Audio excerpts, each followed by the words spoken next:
the Mahabharata of Krishna-Dwaipayana Vyasa.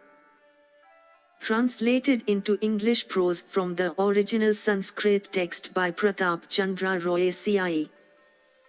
This free ebook has been downloaded from holybooks.com. Vana Parva. Section 122, Tirthayatra Parva continued. Lomisa said, a son was born to the great saint Bhrigu, Chavna by name, and he, of an exceedingly resplendent form, began to practice austerities by the side of yonder lake. And, Pandu's son, O protector of men, he of mighty energy assumed the posture called Vira, quiet and still like an inanimate post, and for a long period, remained at the same spot of ground. And he was turned into an anthill covered over with creepers. And after the lapse of a long period, swarms of ants enveloped him. And covered all over with ants, the sagacious saint looked exactly like a heap of earth. And he went on practicing austerities, enveloped on all sides with that anthill. Now after the lapse of a long space of time, that ruler of earth, C.I.E by name, for amusement visited this pleasant and excellent lake. With him were 4,000 females, espoused by him, son of Bharata's race. There was also his only daughter endued with beautiful brows, named Sukanya. She, surrounded by her maids and decked out with jewels fit for the celestials, while walking about, approached the anthill where Bhrigu's son was seated. And surrounded by her maids, she began to amuse herself there, viewing the beautiful scenery, and looking at the lofty trees of the wood. And she was handsome and in the prime of her youth, and she was amorous and bent on frolicking. And she began to break the twigs of the forest trees bearing blossoms. And Bhrigu's son endued with intelligence beheld her wandering like lightning, without her maids, and wearing a single piece of cloth and decked with ornaments.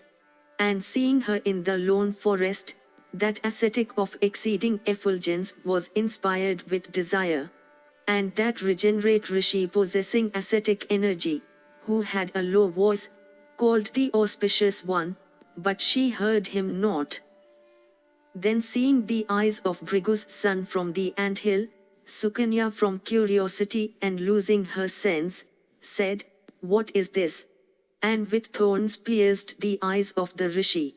And as his eyes being pierced by her, he felt exceeding pain and became wroth. And from anger, he obstructed the calls of nature of C.I.E's forces. And on their calls of nature being obstructed, the men were greatly afflicted. And seeing this state of things, the king asked, Who is it that hath done wrong to the illustrious son of Bhrigu, old and ever engaged in austerities and of wrathful temper? Tell me quick if ye know it. The soldiers thereupon answered him saying, We do not know whether any one hath done wrong to the rishi. Do thou, as thou list, make a searching inquiry into the matter. Thereupon that ruler of earth, using, as he saw occasion, both menace and conciliation, asked his friends about the circumstance. But they too did not know anything. Seeing that the army was distressed owing to the obstruction of the calls of nature, and also finding her father aggrieved, Sukanya said, Roving in the forest, I lighted in the anthill here upon some brilliant substance. Thereupon taking it for a glowworm I neared it and pierced it with thorns. Hearing this C.I.E immediately came to the anthill, and there saw Bhrigu's son, old both in years and austerities. Then the Lord of Earth with joined hands, besought the ascetic saying, It behoveth thee to forgive what my daughter through ignorance and greenness, hath done unto thee. Chavna, the son of Bhrigu, addressed the monarch saying, Disregarding me, this one, filled with pride hath pierced my eyes. Even her, king, endued with beauty and who was bereft of her senses by ignorance and temptation, even thy daughter would I have for my bride. I tell thee truly, on this condition alone will I forgive thee. Lomisa said, hearing the words of the sage, C.I.E, without pausing, bestowed his daughter on the high-souled Chyavna. Having received the hand of that girl, the Holy One was pleased with the king. And having won the Rishi's grace, the king went to his city, accompanied by his troops. And the faultless Sukanya, also having obtained that ascetic for her husband, began to tend him, practicing penances, and observing the ordinance. And that one of a graceful countenance, and void of guile worshipped Chyavna, and also ministered unto guests, and the sacred fire. Thus ends the 122nd section in the Tirthayatara Parva of the Vana Parva. Section 123, Tirthayatara Parva continued. Lomisa said, once on a time, O king, those celestials, namely the twin Aswins, happened to behold Sukanya, when she had just bathed, and when her person was bare. And seeing that one of excellent limbs, and like unto the daughter of the Lord of Celestials, the nose-born Aswins neared her, and addressed her, saying, O thou of shapely thighs, whose daughter art thou? And what doest thou in this wood, auspicious one, thou of excellent grace? We desire to know this, do thou therefore tell us. Thereupon she replied bashfully unto those foremost of celestials, know me as C.I.E's daughter, and Chyavna's wife. Thereat the Aswins again spake unto her, smiling, what for, fortunate one, hath thy father bestowed thee on a person who is verging on death? Surely, timid girl, thou shinest in this wood like lightning. Not in the regions of the celestials themselves, girl, have our eyes lighted on thy like. O damsel, unadorned and without gay robes as thou art, thou beautifiest this wood exceedingly. Still, thou of faultless limbs, thou canst not look so beautiful, when, as at present, thou art soiled with mud and dirt, as thou couldst, if decked with every ornament and wearing gorgeous apparel. Why, excellent girl, in such plight servest thou a decrepit old husband, and one that hath become incapable of realizing pleasure and also of maintaining thee, thou of luminous smiles. O divinely beautiful damsel, do thou, forsaking Chyavna, accept one of us for husband. It behoveth thee not to spend thy youth fruitlessly. Thus addressed Sukanya answered the celestials, saying, I am devoted to my husband, Chyavna. Do ye not entertain any doubts regarding my fidelity? Thereupon they again spake unto her, we too are the celestial physicians of note. We will make thy lord young and graceful. Do thou then select one of us, viz., ourselves and thy husband, for thy partner. Promising this, do thou, O auspicious one, bring hither thy husband. O king, agreeably to their words she went to Bhrigu's son and communicated to him what the two celestials had said. Hearing her message, Chyavna said unto his wife, do thou so. Having received the permission of her lord, she returned to the celestials, and said, do ye so. Then hearing her words, viz., do ye so, they spoke unto the king's daughter, let thy husband enter into water. Thereat Chyavna, desirous of obtaining beauty, quickly entered into water. The twin Aswins also, king, sunk into the sheet of water. And the next moment they all came out of the tank in surpassingly beautiful forms, and young and wearing burnished earrings, and all, possessed of the same appearance pleasing to behold, addressed her saying, O fortunate one, do thou choose one of us for spouse. And beauteous one, Do thou select him for Lord who may please thy fancy. Finding, however, all of them of the same appearance, she deliberated, and at last ascertaining the identity of her husband, even selected him, having obtained coveted beauty, and also his wife, Chavna, of exceeding energy, well pleased, spake these words unto the nose-born celestials: Since at your hands, an old man, I have obtained youth, and beauty, and also this wife of mine, I will, well pleased, make you quaffers of the Soma juice in the presence of the Lord of Celestials himself. This I tell you truly. Hearing this, highly delighted, the twins ascended to heaven, and Chavna and Sukanya too passed their days happily, even like celestials. Thus ends the 123rd section in the Tirthaitara Parva of the Vana Parva. Section 124, Tirthayatra Parva continued. Lamsa said, now the news came to C.I.E that Chavna had been turned into a youth. And well pleased he came, accompanied by his troops, to the hermitage of the son of Bhrigu. And he saw Chavna and Sukanya, like two children sprung from celestials, and his joy and that of his wife were as great as if the king had conquered the entire world. And the ruler of earth together with his wife was received honorably by that saint. And the king seated himself near the ascetic, and entered into a delightful conversation of an auspicious kind. Then, King, the son of Bhrigu spake to the king these words of a soothing nature: I shall, O king, officiate at a religious ceremony to be performed by thee. Let the requisite articles therefore be procured. Thereat that protector of earth C.I.E experienced the very height of joy, and great king, he expressed his approbation of the proposal made by Chavna.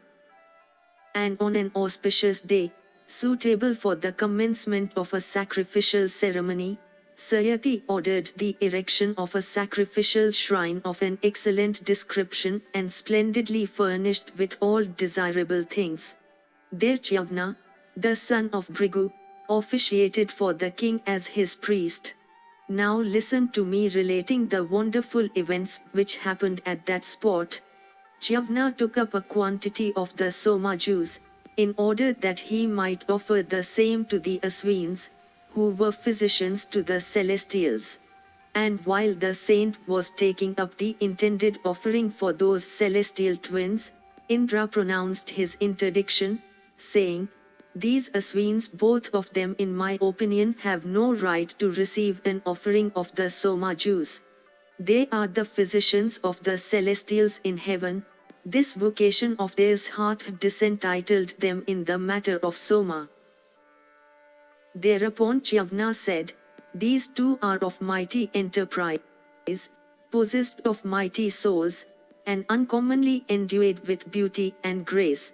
And they, Indra, have converted me into an eternally youthful person, even like unto a celestial. Why shouldst thou and the other celestials have a right to the distilled Soma juice, and not they? Lord of the celestials, O demolisher of hostile towns, be it known to thee that the Aswins also rank as gods. At this, Indra spake saying, These two practice the healing art, so they are but servants. And assuming forms at their pleasure they roam about in the world of mortal beings. How can they then rightfully claim the juice of the Soma? Lomisa said, when these very identical words were spoken again and again by the Lord of Celestials, the son of Bhrigu, setting Indra at naught, took up the offering he had intended to make. And as he was about to take up an excellent portion of the Soma juice with the object of offering it to the two Aswins, the destroyer of the demon Vala, Indra, observed his act, and thus spoke unto him, If thou take up the Soma with a view to offering it to those celestials, I shall hurl at thee my thunderbolt of awful form, which is superior to all the weapons that exist. Thus addressed by Indra, the son of Bhrigu, cast at Indra a smiling glance, and took up in due form a goodly quantity of the soma juice, to make an offering to the Aswins. Then Sachi's lord hurled at him the thunderbolt of awful form. And as he was about to launch it, his arm was paralyzed by Bhrigu's son. And having paralyzed his arm, Chavna recited sacred hymns, and made offerings on the fire. His object gained, he now attempted to destroy that celestial. Then by the virtue of that saint's ascetic energy, an evil spirit came into being, a huge demon, Mada by name, of great strength and gigantic proportions. And his body was incapable of being measured either by demons or by gods. And his mouth was terrible and of huge size, and with teeth of sharpened edge, and one of his jaws rested on the earth, and the other stretched to heaven. And he had 4 fangs, each extending as far as 100 yojanas. And his other fangs were extended to the distance of 10 yojanas, and were of a form resembling towers on a palace, and which might be likened to the ends of spears. And his 2 arms were like unto hills, and extended 10,000 yojanas, and both were of equal bulk. And his 2 eyes resembled the sun and the moon, and his face rivaled the conflagration at the universal dissolution. And he was licking his mouth with his tongue, which, like lightning, knew no rest. And his mouth was open, and his glance was frightful, and seemed as if he would forcibly swallow up the world. The demon rushed at the celestial by whom 100 sacrifices had been performed. And his intent was to devour that deity. And the world resounded with the loud and frightful sounds uttered by the Asura. Thus ends the 124th section in the Tirthaitara Parva of the Vana Parva. Section 125, Tirthayatra Parva continued. Lomisa said, when the god who had performed 100 sacrifices, Indra, beheld the demon Mada of a frightful mien, coming towards him with open mouth, his intention being to devour him, and looking like the god of death himself, while his own arms remained paralyzed, he through fear repeatedly licked the corners of his mouth. Then the lord of the celestials, tortured with fright, spake to Chavna saying, O Bhrigu's son, O Brahmana, verily I tell thee as truth itself, that from this day forward the 2 Aswins will be entitled to the soma juice. Be merciful to me. My undertaking can never come to naught. Let this be the rule. And I know, O saint of the sacerdotal caste, that thy work can never come to nothing. These 2 Aswins will have a right to drink the soma juice, since thou hast made them entitled to the same. And, Bhrigu's son, I have done this but to spread the fame of thy powers, and my object was to give thee an occasion for displaying thy powers. My other object was that the fame of the father of this Sukanya here might spread everywhere. Therefore be merciful to me, let it be as thou wishest. Being thus addressed by Indra, the wrath of Chavna of mighty soul was quickly appeased, and he set free the demolisher of hostile cities, Indra. And the powerful saint, king, distributed Mada, literally intoxication, and put it piecemeal in drinks, in women, in gambling, and in field sports, even this same Mada who had been created repeatedly before.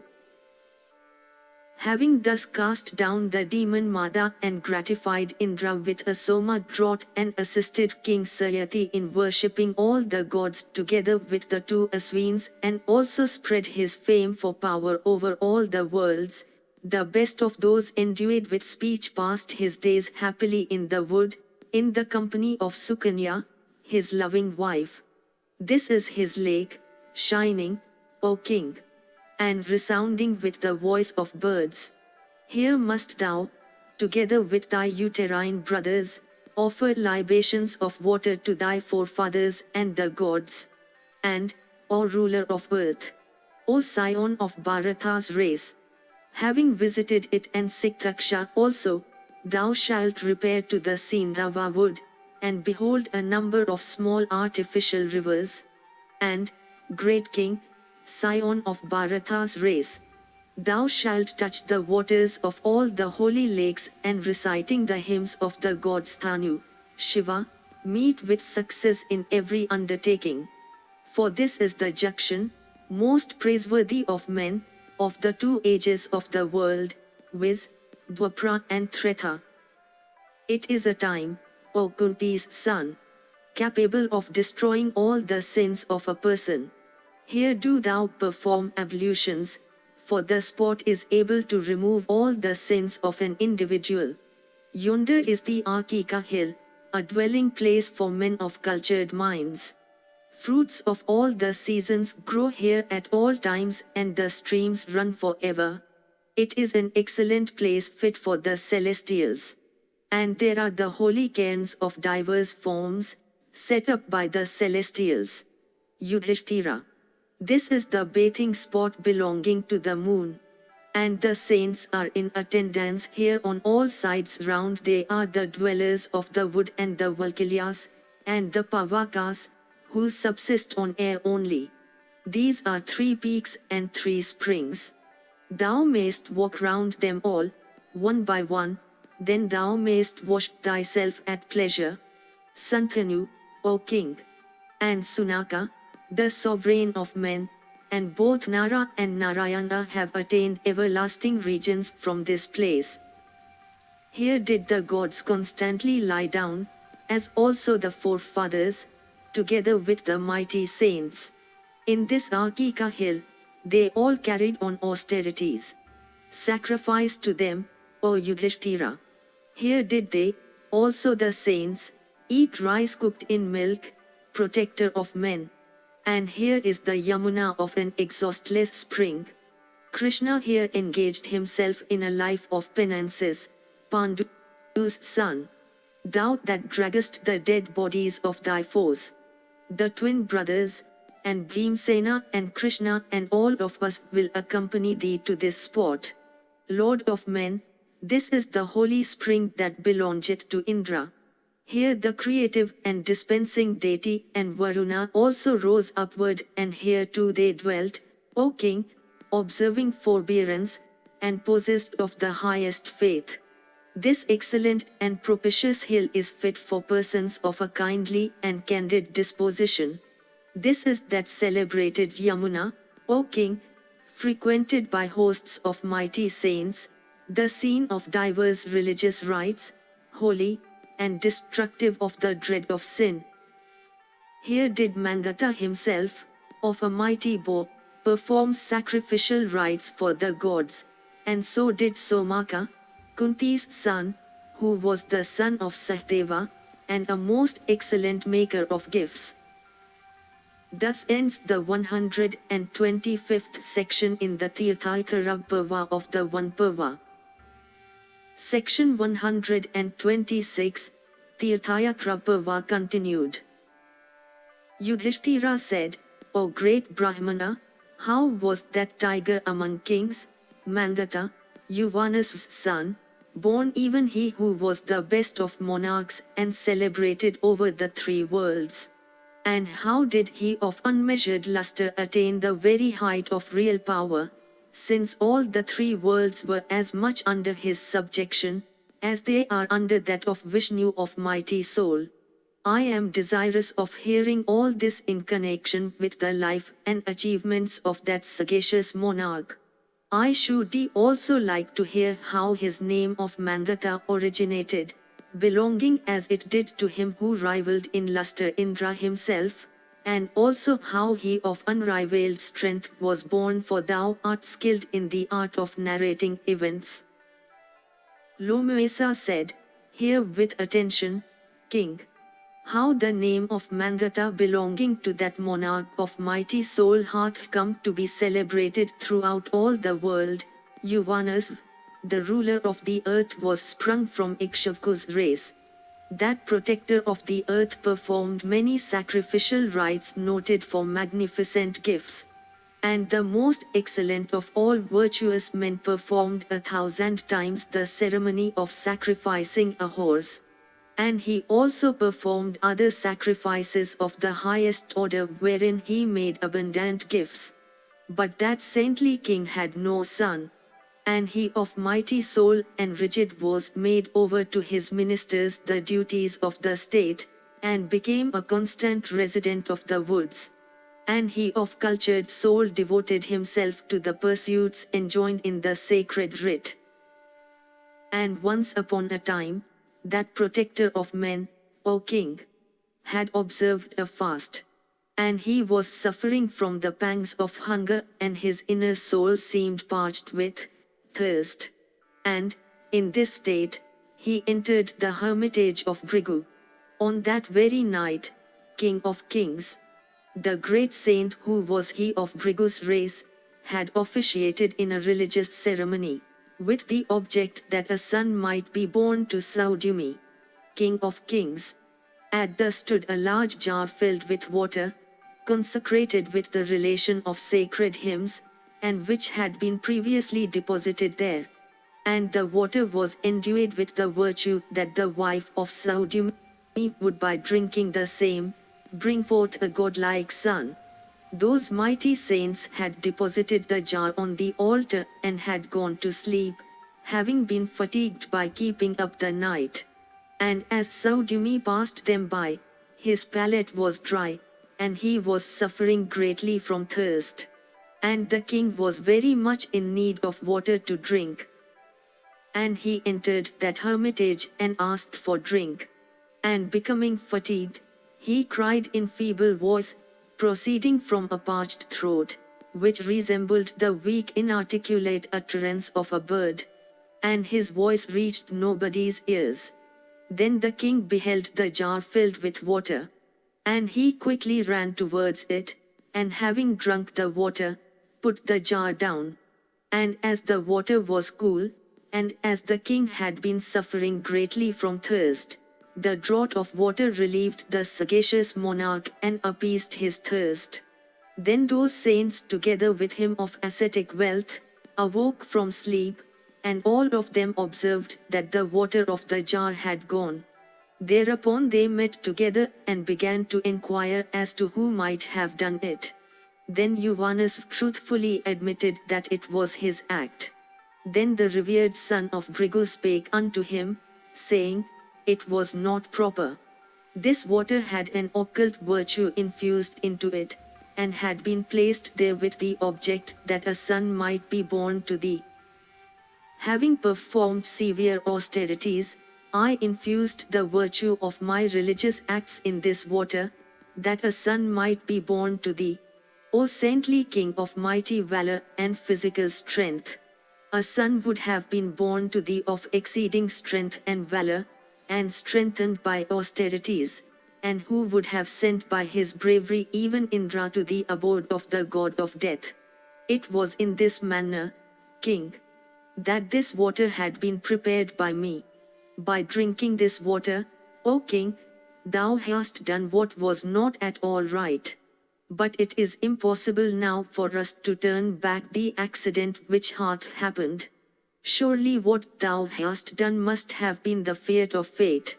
Since thou, great king, being athirst hast drunk water prepared with sacred hymns, and filled with the virtue of my religious labors, thou must bring forth out of thy own body a son of the character described above. To that end we shall perform a sacrifice for thee, of wonderful effect so that, valorous as thou art, thou wilt bring forth a son equal to Indra. Nor wilt thou experience any trouble on account of the labor pains. Then when 100 years had passed away, a sun shining as the sun pierced the left side of the king endowed with a mighty soul, and came forth. And the son was possessed of mighty strength. Nor did Uranus die, which itself was strange. Then Indra of mighty strength came to pay him a visit. And the deities inquired of the great Indra, "What is to be sucked by this boy?" Then Indra introduced his own forefinger into his mouth. And when the wielder of the thunderbolt said, "He will suck me," the dwellers of heaven together with Indra christened the boy Mangata, literally, "Me he shall suck." Then the boy, having tasted the forefinger extended by Indra, became possessed of mighty strength, and he grew 13 cubits, O king. And, O great king, the whole of sacred learning together with the holy science of arms, was acquired by that masterful boy, who gained all that knowledge by the simple and unassisted power of his thought, and all at once, the bow celebrated under the name of Ajgava and a number of shafts made of horn, together with an impenetrable coat of mail, came to his possession on the very same day, O scion of Bharata's race. And he was placed on the throne by Indra himself, and he conquered the 3 worlds in a righteous way, as Vishnu did by his 3 strides. And the wheel of the car of that mighty king was irresistible in its course throughout the world. And the gems, of their own accord, came into the possession of that saintly king. This is the tract of land, O Lord of earth, which belonged to him. It abounds in wealth. He performed a number of sacrificial rites of various kinds, in which abundant gratuities were paid to the priests. O king, he of mighty force and unmeasured luster, erected sacred piles, and performed splendid pious deeds, and attained the position of sitting at Indra's side. That sagacious king of unswerving piety sent forth his fiat, and simply by its virtue conquered the earth, together with the sea, that source of gems, and all the cities of the earth, O great king. The sacrificial grounds prepared by him were to be found all over the earth on all sides round, not a single spot but was marked with the same. O great king! The mighty monarch is said to have given to the Brahmanas 10,000 padmas of kin.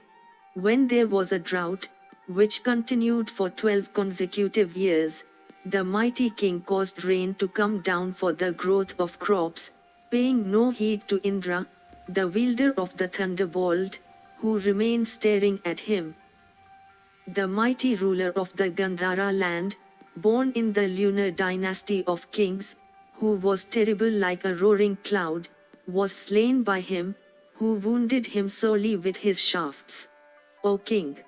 He of cultured soul protected the 4 orders of people, and by him of mighty force the worlds were kept from harm, by virtue of his austere and righteous life. This is the spot where he, lustrous like the sun, sacrificed to the god. Look at it. Here it is, in the midst of the field of the Kurus, situated in a fract, the holiest of all. O preceptor of earth!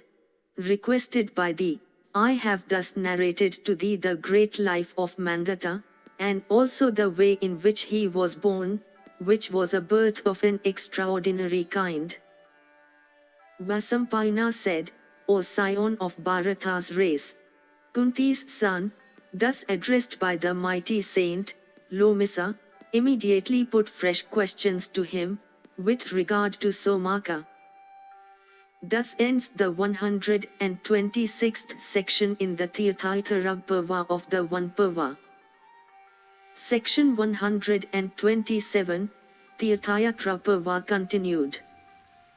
Yudhishthira said, O best of speakers, what was the extent of power and strength possessed by King Somaka?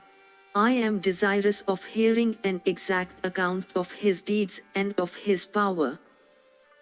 Lomesa said, O Yudhishthira, there was a virtuous king Somaka by name. He had 100 wives, O king, all suitably matched to their husband. He took great care, but could not succeed in getting a single son from any one of them, and a long time elapsed during which he continued a sonless man. Once on a time, when he had become old, and was trying every means to have a son was born to him, Jantu by name, out of that century of women, and, O ruler of men, all the mothers used to sit surrounding their son, and every one giving him such objects as might conduce to his enjoyment and pleasure. And it came to pass that one day an ant stung the boy at his hip. And the boy screamed loudly on account of the pain caused by the sting. And forthwith the mothers were exceedingly distressed to see how the child had been stung by the ant. And they stood around him and set up cries. Thus there arose a tumultuous noise. And that scream of pain suddenly reached the ears of the sovereign of the earth, when he was seated in the midst of his ministers, with the family priest at his side. Then the king sent for information as to what it was about. And the royal usher explained to him precisely what the matter was with reference to his son. And Somaka got up together with his ministers and hastened towards the female apartments. And on coming there, O subjugator of foes, he soothed his son. And having done so and coming out from the female apartments, the king sat with his family priest and ministers. Somaka then spake thus, Fie on having only a single son. I had rather be a sonless man. Considering how constantly liable to disease are all organized beings, to have an only son is but a trouble. O Brahmana, O my lord, with the view that I might have many sons born to me, this century of wives hath been wedded by me, after inspection, and after I had satisfied myself that they would prove suitable to me. But issue they have none. Having tried every means, and put forth great efforts, they have borne this single son, Jantu. What grief can be greater than this? O most excellent of the twice-born caste! I am grown old in years, and so are my wives too. And yet this only son is like the breath of their nostrils, and so he is to me also. But is there any ceremony, by celebrating which one may get 100 sons? And if there is one such, tell me whether it is great or small, and easy or difficult to perform. The family priest said, There is a ceremony by virtue of which a man may get a century of sons. If thou art able to perform it, O Somaka, then I shall explain it to thee. Somaka said, Whether it be a good or an evil deed, the ceremony by which 100 sons may be born, may be taken by thee as already performed. Let thy blessed self explain it to me. The family priest thereupon said, O king, let me set on foot a sacrifice, and thou must sacrifice thy son, Jantu, in it. Then on no distant date, a century of handsome sons will be born to thee. When Jantu's fat will be put into the fire as an offering to the gods, the mothers will take a smell of that smoke, and bring forth a number of sons, valorous and strong. And Jantu also will once more be born as a self-begotten son of thine in that very mother, and on his back there will appear a mark of gold. Thus ends the 127th section in the Tirthaitara Parva of the Vana Parva. Section 128, Tirthayatra Parva continued. Somaka said, O Brahmana, whatever is to be performed do precisely as it may be necessary. As I am desirous of having a number of sons, I shall do all that may be prescribed by thee. Lomisa said, Then the priest officiated in the sacrifice in which Jantu was offered as the victim. But the mothers in pity forcibly snatched the son and took him away. And they cried, We are undone. And they were smitten with torturing grief, and they caught hold of Jantu by his right hand, and wept in a piteous way. But the officiating priest held the boy by the right hand and pulled him. And like female ospreys they screamed in agony.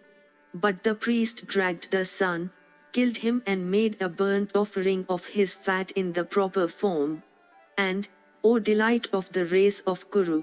While the fat was being made, an offering of the agonized mothers smelt its smell, and of a sudden fell to the ground and swooned away. And then all those lovely women became with child, and O Lord of men! O scion of Bharata's race!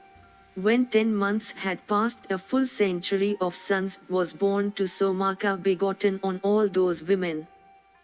And, O monarch of the earth! Jantu became the eldest and was born of his former mother, and he became the most beloved to the women, not so were their own sons. And on his back there was that mark of gold, and of that century of sons, he was also superior in merit. Then that family priest of Somaka departed this life, as also Somaka after a certain time. Now he beheld that the priest was being grilled in a terrible hell. And thereupon he questioned him, Why art thou, O Brahmana, being grilled in this hell? Then the family priest, exceedingly scorched with fire, spake to him saying, This is the outcome of my having officiated in that sacrifice of thine. O king, hearing this, the saintly king thus spake to the god who meteth out punishments to departed souls, I shall enter here.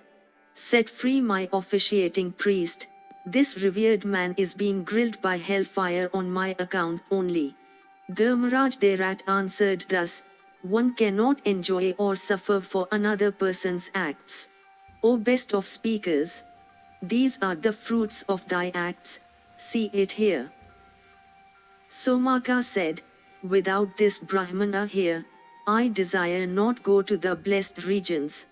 My desire is to dwell in company with this very man, either in the abode of the gods, or in hell, for, O Dharmaraj, my deed is identical with what hath been done by him, and the fruit of our virtuous or evil deed must be the same for both of us. Dharmaraj said, O king, if this is thy wish, then taste with him the fruit of that act, for the same period that he must do. After that, thou shalt go to the blessed regions. Lomisa said, The lotus-eyed king did all that exactly in the way prescribed to him. And when his sins were worked off, he was set free together with the priest. O king, fond of the priest as he was, he won all those blessings to which he had entitled himself by his meritorious acts, and shared everything with the family priest. This is his hermitage which looketh lovely before our eyes.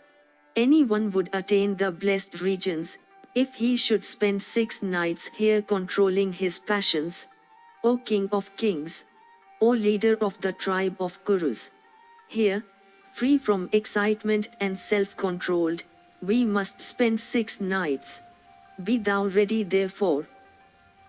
Thus ends the 128th section in the Tirthaitara Parva of the Vana Parva. Section 129, Tirthayatra Parva continued. Lomesa said, Here, O king, the Lord of born beings himself performed a sacrifice in former times, the ceremony called Ishtikrita, which occupied 1000 years. And Ambarish, son of Nabhaga, sacrificed near the Yamuna river. And having sacrificed there, he gave away 10 padmas of gold coins to the attendant priests, and he obtained the highest success by his sacrifices and austerities.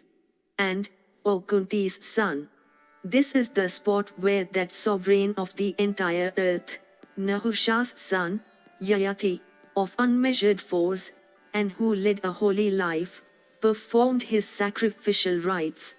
He competed with Indra and performed his sacrifice here. Behold how the ground is studded with places for the sacrificial fires of various forms, and how the earth seems to be subsiding here under the pressure of Yayati's pious works. This is the Sami tree, which hath got but a single leaf, and this is a most excellent lake. Behold these lakes of Parsuma, and the hermitage of Narayana, O protector of earth.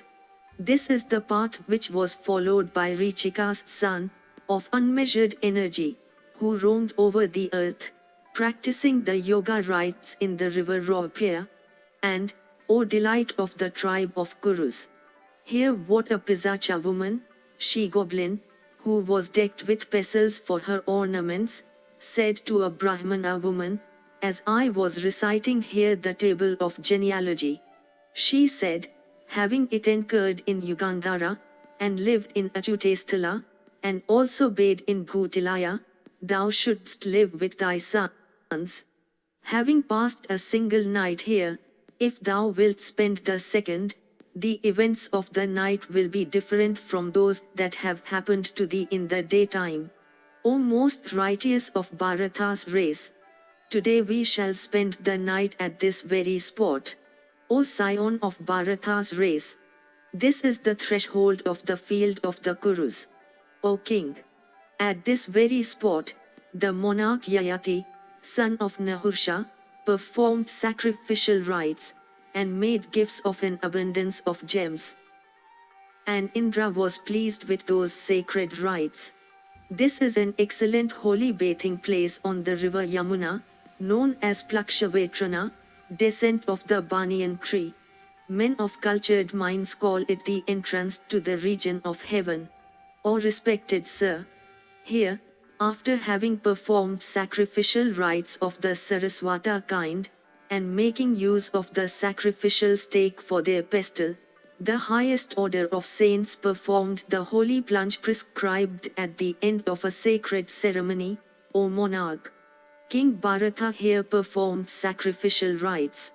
To celebrate the horse sacrifice, he here set free the horse who was the intended victim.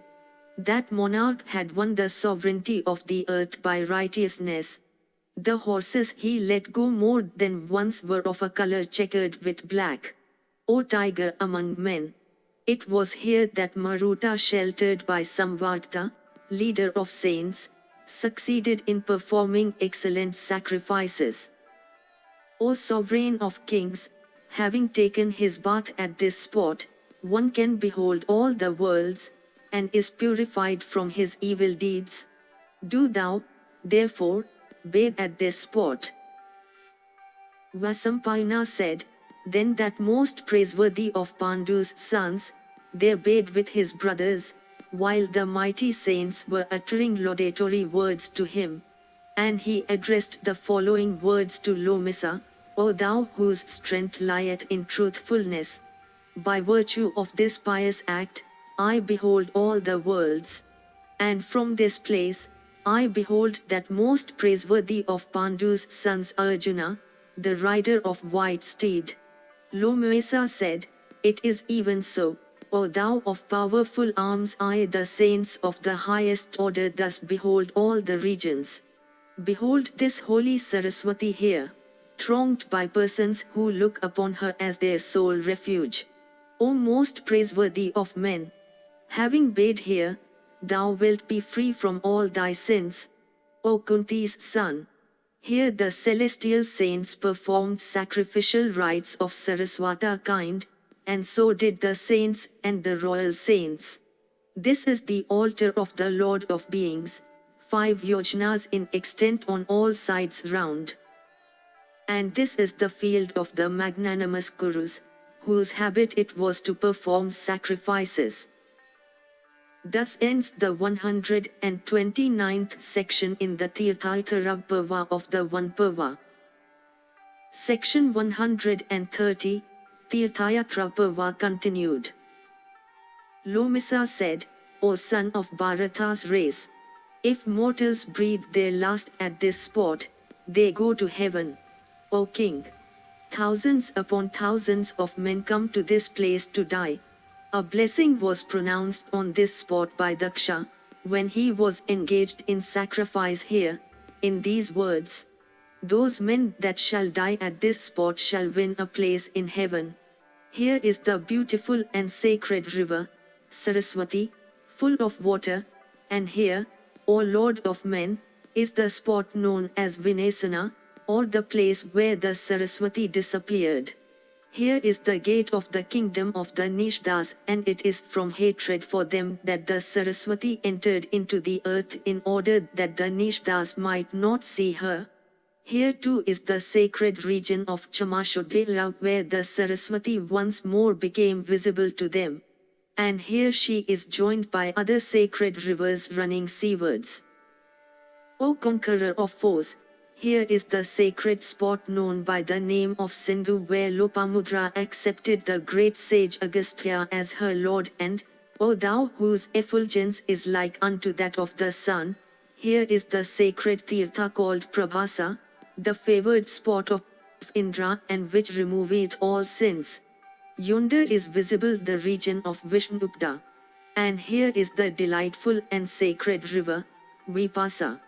From grief for the death of his sons the great sage Vasistha had thrown himself into this stream, after binding his limbs. And when he rose from the water, lo! He was unfettered. Look, O king, with thy brothers at the sacred region of Kasmira, frequented by holy sages. Here, O scion of Bharata's race, is the spot, where a conference took place between Agni and the sage Kasyapa, and also between Nahusha's son and the sages of the north. And, O great prince, yonder is the gate of the Mansa Sarovara. In the midst of this mountain, a gap hath been opened by Rama.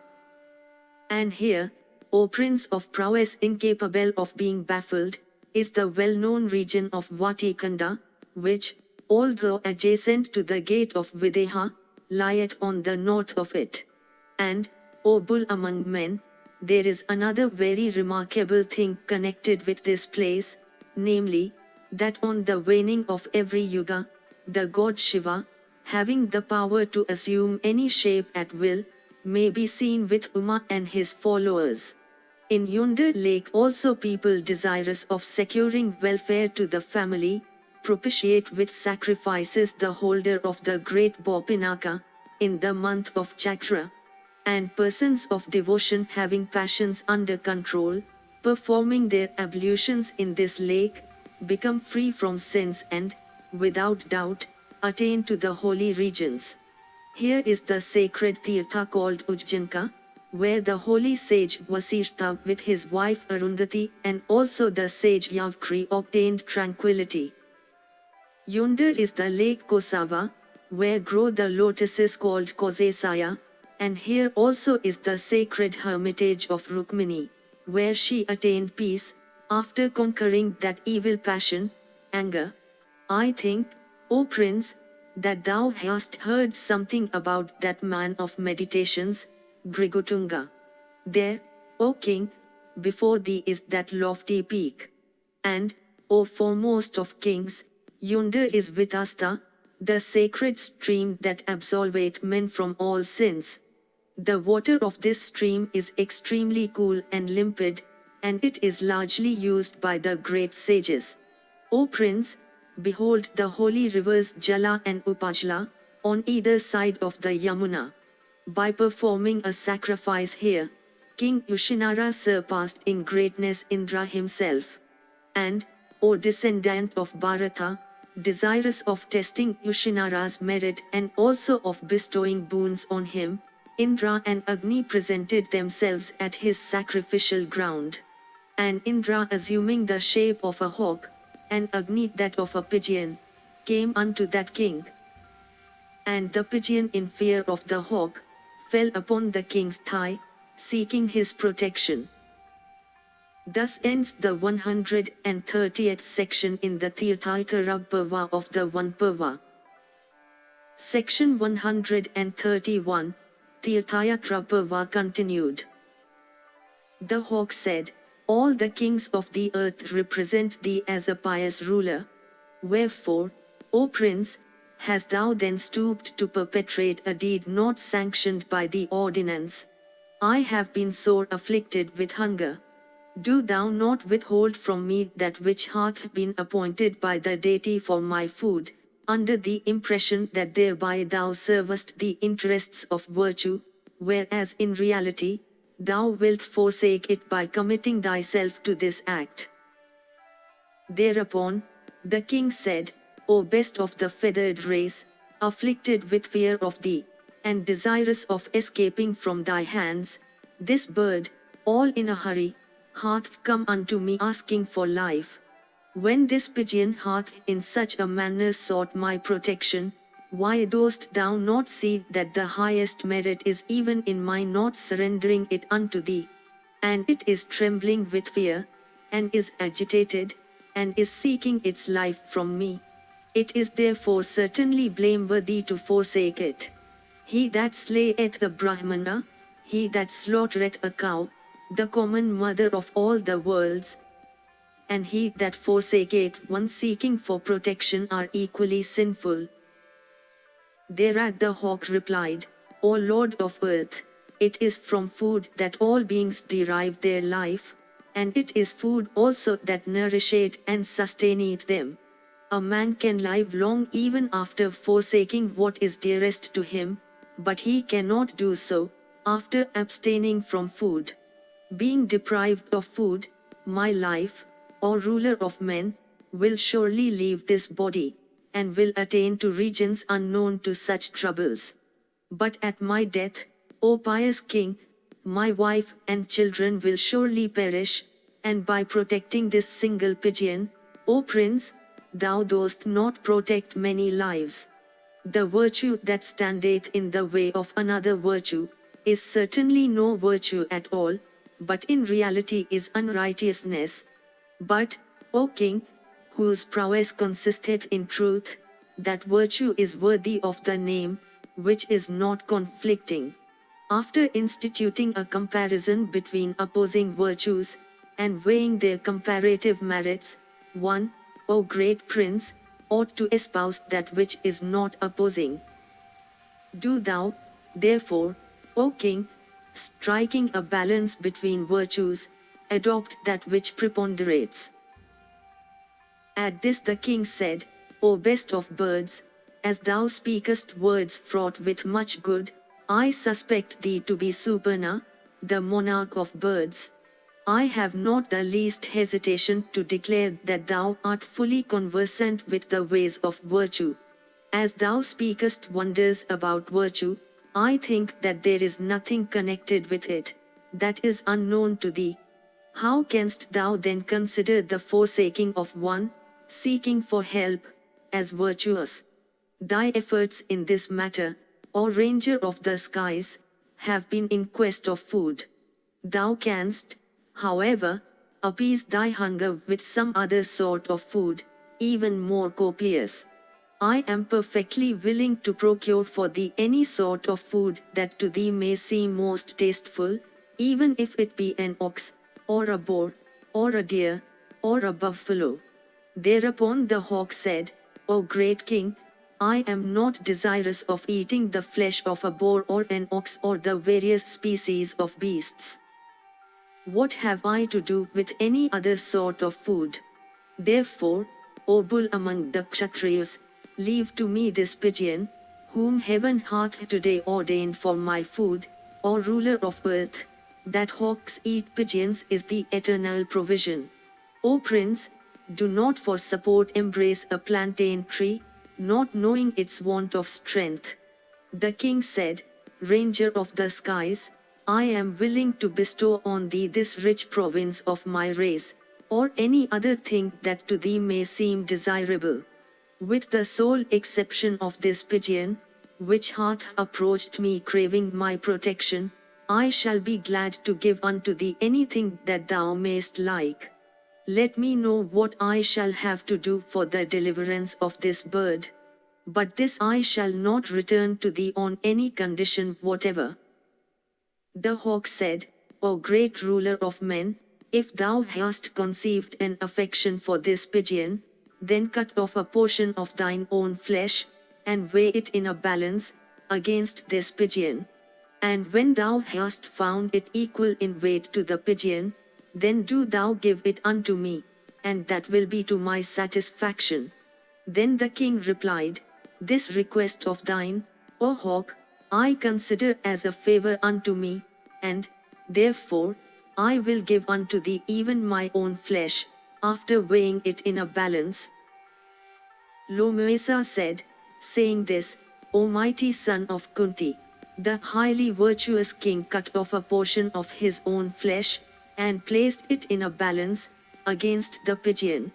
But when he found that pigeon exceeded his flesh in weight, he once more cut off another portion of his flesh, and added it to the former. When portion after portion had been repeatedly added to weigh against the pigeon, and no more flesh was left on his body, he mounted the scale himself, utterly devoid of flesh. The hawk then said, I am Indra, O virtuous king, and this pigeon is Agni, the carrier of the sacrificial clarified butter. We had come unto thy sacrificial ground, desirous of testing thy merit. Since thou hast cut off thy own flesh from thy body, thy glory shall be resplendent, and shall surpass that of all others in the worlds. As long as men, O king, speak of thee, so long shall thy glory endure, and thou shalt inhabit the holy regions. Saying this to the king, Indra ascended to heaven, and the virtuous king Yushinara, after having filled heaven and earth with the merit of his pious deeds, ascended to heaven in a radiant shape, O king, the residence of that noble-hearted monarch. Here, king, are seen holy sages and gods, together with virtuous and high-souled Brahmanas. Thus ends the 131st section in the Tirthaitara Parva of the Vana Parva.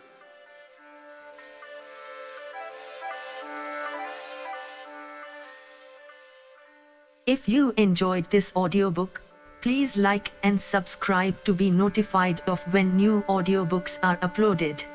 Thank you for listening and learning. Shanti.